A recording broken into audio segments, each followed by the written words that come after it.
Et alors que l'on joue la 13e et dernière journée des matchs allés de Top 14, l'ASM fait en grande pompe la prolongation de contrat de Marcos Kremer jusqu'en 2028. L'ASM qui reçoit Montpellier, deux équipes en forme qui ont envie de se projeter dans le haut du classement.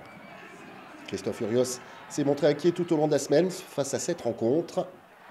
Pourtant, c'est bien son équipe qui est dominatrice après 20 minutes de jeu et bien que menée 3-0 après une première pénalité.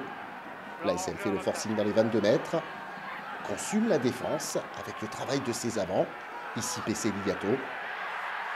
Bézi, qui a regardé 3 fois à gauche avant d'envoyer le ballon, sert Étienne Fourcade en position d'ailier. C'est le premier essai du match en faveur des Clermontois. Étienne Fourcade, plus habitué à être dans le sillage des ballons portés clermontois, a su rester dans le couloir.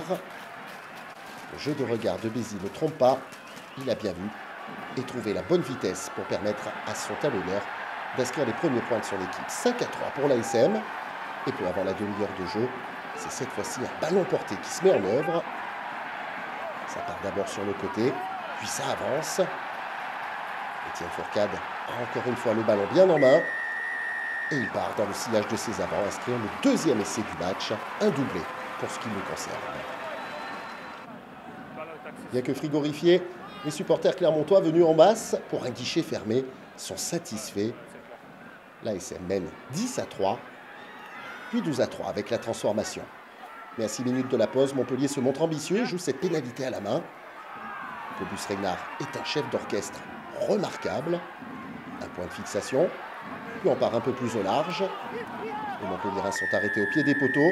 Le ballon sort dans des conditions difficiles, mais Cobus Regnard est là. Malin, le Sud-Africain inscrit le premier essai des siens. On revoit cette action et ce ballon qui gicle. Mais Cobus Regnard a le bon réflexe et permet à son équipe de revenir à 12-10 à la pause.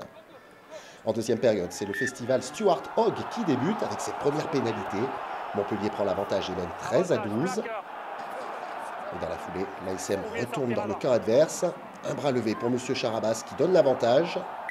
Et Clermontois essaye de travailler avec Mathis Belobre qui passe au sol. L'avantage ne profite pas. Et c'est Sébastien Bézi qui permet à l'ASM de repasser devant 15-13. Il reste 29 minutes à jouer. Et Stuart Hogg est en forme cet après-midi et ajoute une nouvelle pénalité qui redonne l'avantage aux siens. 16-15. Il reste un quart d'heure à jouer. L'ASM est en difficulté à la 68e minute sur cette mêlée. C'est la PAC Clermontois qui est sanctionné. Thomas Seyt ne comprend pas. Et pourtant, c'est bien Régis Montagne qui est pointé du doigt par M. Charabas.